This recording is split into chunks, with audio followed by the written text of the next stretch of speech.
In this video, I'm going to show you how you can set up a safety net for your ad spend with Facebook. Because sometimes as you manage multiple campaigns and possibly multiple ad accounts, it's easy to lose track on what you're spending on, and this has led to quite some cases where people spend more than they intended, or with an unchecked spending, they max out their credit cards. So this would be fantastic for you to set some kind of security in place. And the other reason would be just in case of a minuscule chance that your ad account had got hacked, this would be the maximum that you would so-called lose, okay? So what you're looking at right now is the payment settings. And as you can see that this account, we have set up the account spending limit. But let's just rewind back a little bit on how we arrive at a page like this. So what you want to do is that when you log into your business account for Facebook, you want to go to the top left menu and head down to billing. So this is the page where Facebook will send you all the invoices for every time you do an ad spend or a billing, but we're not going to stop here. So what you want to do is you want to go to the top right and click on payment settings.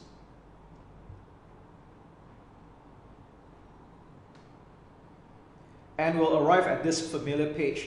Now, by default, if your account is brand new, you're going to see that there's no account spending limit, and that's exactly what we're going to do. Okay, so what you want to do is you're going to click on change, and we can put in any amount that you want. So this account's currency is in US dollars, and currently this is set to 300 USD, and I'll click on update limit. So what happens is that after an ad spend of 300 US dollars, the account will stop spending.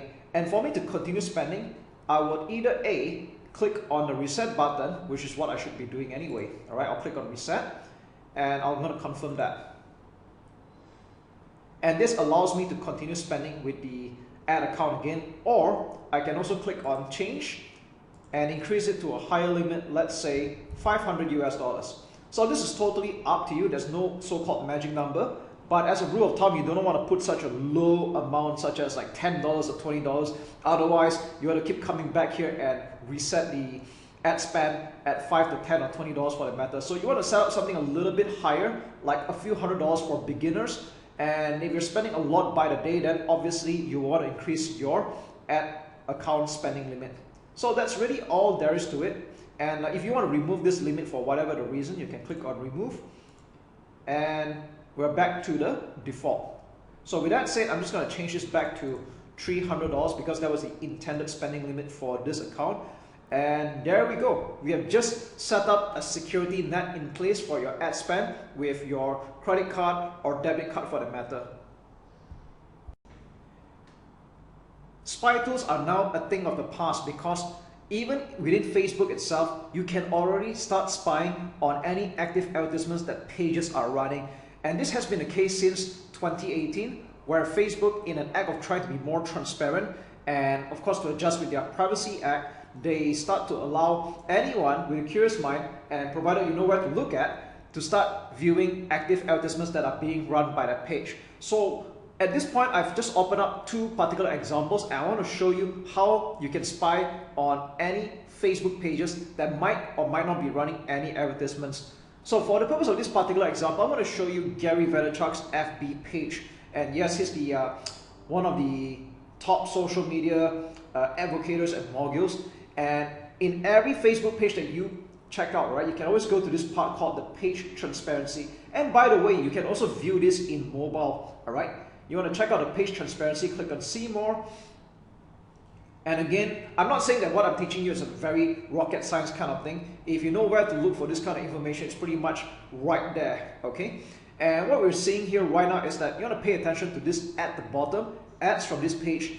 And ironically, this page is not currently running any advertisements. So with that said, when you see Facebook pages that are not running any active advertisements at all, this is what's going to show. It's not running any active ads, okay? So let's go check out another example. This is by renowned internet entrepreneur Frank Kern, and let's take a look at page transparency again. And you can see that this page is currently running ads. So if you want to take a look at what kind of advertisements that this page is running at the present time. We'll click on go to ad library, and we'll take a look at the advertisements that are being run by the page, but normally the filter would be by your country. So here's the thing, like for example, I'm viewing this from Malaysia right now, and he's not running any active advertisements here. So what you want to do is you want to click on perhaps filter by all countries, so we can take a look at the advertisements that he is running or this page is running, okay? Or you can even filter by specific countries like United States, and let's have a look. So we know that these are the advertisements that are running to the United States in particular, okay? And again, if you want to go filter, you can check out all. So once again, what I'm sharing with you here, to be very frank, it's not rocket science. Again, if you know where to look at, this is pretty much the place where you can see the advertisements that are being run by a page. And this is useful in a sense that if you are going to be an agency and you're planning to run advertisements for your clients, you can spy on their competitors to see whether they are running any advertisements, or if they are running any, at least you get to sort of measure up what kind of competition you're up against. Now, this does not mean that it's a license for you to copy what other people are doing, and at the same time, just know that your competitors or any other Facebook marketer that know what they're doing, they can pretty much spy on your advertisements just as well. But again, this should not concern you or worry you, because in the grand scheme of things, who you really want to impress or who you really want to get are your target customers or your target clients. And most of the time, given the niche, they're not going to be aware of what I'm sharing you, despite the obvious, unless you're obviously marketing to an internet marketing savvy crowd. Then that would be a different story altogether. However, that shouldn't be of concern. Now, what's the use of spying on Facebook ads that are being run by pages like this? I just want to say that it's a good fact finding. It's good for you to model after what is working, or what is not working, and avoid them. And at least you get to have a good idea what kind of competition you are up against. All right. So as you can see, it's a very simple tool, and you don't have to buy any third-party tools like the old days anymore. It's pretty much right here. In fact, you can just go to facebook.com/ads/library, and you can pretty much check out any other Facebook page. Let's just say, for the fun of it, let's go to Star Wars. Okay. Yeah, this is the official Star Wars. And let's see if they're running any advertisements, and yes, they do. Okay, so you can see what kind of advertisements they're running, and if you take a look, you can see what platforms they're running on as well. Like this is on Instagram exclusively, this is on Facebook exclusively, and there we go.